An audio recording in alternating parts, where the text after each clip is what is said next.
ഡ്യൂട്ടിക്കിടെ മദ്യപിച്ചെന്നാരോപിച്ച് പോലീസുകാരെ തടഞ്ഞുവെച്ച സംഭവം CPM area secretary ഉൾപ്പെടെ കണ്ടാൽ അറിയാവുന്ന 200 പേർക്കെതിരെ കേസെടുത്ത പോലീസ്. പോലീസുകാരെ തടഞ്ഞുവെച്ച സംഭവത്തിലാണ് CPM ഏരിയ സെക്രട്ടറിയും DYFI പ്രവർത്തകരും അടക്കം കണ്ടാൽ അറിയാവുന്ന 200 പേർക്കെതിരെ തൊടുപുഴ പോലീസ് കേസെടുത്തത്. തൊടുപുഴ CPMന്റെ Thodupuzha east area secretary Linu Jose ഉൾപ്പെടെയുള്ളവർക്കെതിരെയാണ് നിലവിൽ പോലീസിന്റെ നടപടി. ഇത് അന്യായമായി സംഘം ചേരല്, പോലീസിന്റെ ഔദ്യോഗിക കൃത്യനിർവഹണം തടസ്സപ്പെടുത്തൽ എന്നിങ്ങനെയുള്ള വിവിധ വകുപ്പുകൾ ചേർത്താണ് നിലവിൽ കേസെടുത്തിരിക്കുന്നത്. ഈ കഴിഞ്ഞ തിങ്കളാഴ്ച, അതായത് ലോകകപ്പ് ഫുട്ബോളിന്റെ ഫൈനൽ മത്സരം നടക്കുന്ന ദിവസം തൊടുപുഴ മങ്ങാട്ടുകവലയിൽ ഇത് വലിയ സ്ക്രീനിൽ ഇതിന്റെ പ്രദർശനം നടത്തിയിരുന്നു. 100 കണക്കിന് ആളുകൾ ഇവിടെ ഉണ്ടായിരുന്നു. വലിയ ആഘോഷമായിട്ടായിരുന്നു ഈ പരിപാടി നടന്നിരുന്നത്.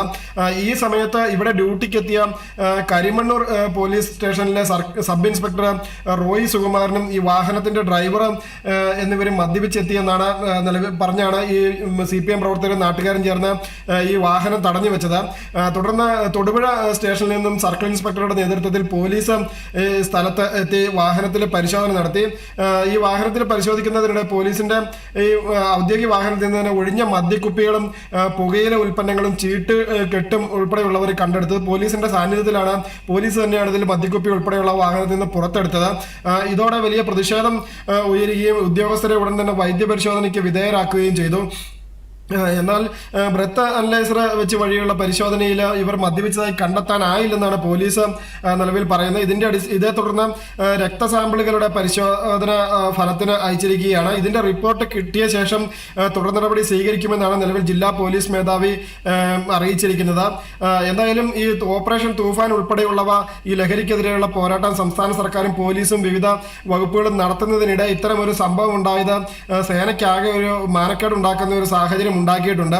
അതുകൊണ്ട് തന്നെ ഈ പോലീസ് ഉദ്യോഗസ്ഥരുടെ ഈ നടപടിക്കെതിരെ ഔദ്യോഗിക അന്വേഷണം നിലവിൽ ആരംഭിച്ചിട്ടുണ്ട്. SP-യുടെ നിർദ്ദേശപ്രകാരമാണ് പ്രത്യേക അന്വേഷണം നടക്കുന്നത്. രഹസ്യാന്വേഷണ വിഭാഗവും അതുപോലെ തന്നെ തൊടുപുഴ പോലീസ് സ്റ്റേഷൻ, സംഭവം നടന്ന സ്റ്റേഷൻ പരിധിയായ തൊടുപുഴ പോലീസ് സ്റ്റേഷനിൽ നിന്ന് റിപ്പോർട്ട് ഉൾപ്പെടെയുള്ളവ ജില്ലാ പോലീസ് മേധാവി തേടിയിട്ടുണ്ട്. ഇതിന്റെ അടിസ്ഥാനത്തിൽ വരും ദിവസങ്ങളിൽ തുടർ നടപടി ഉണ്ടാകുമെന്നാണ് നിലവിൽ ലഭിക്കുന്ന സൂചന.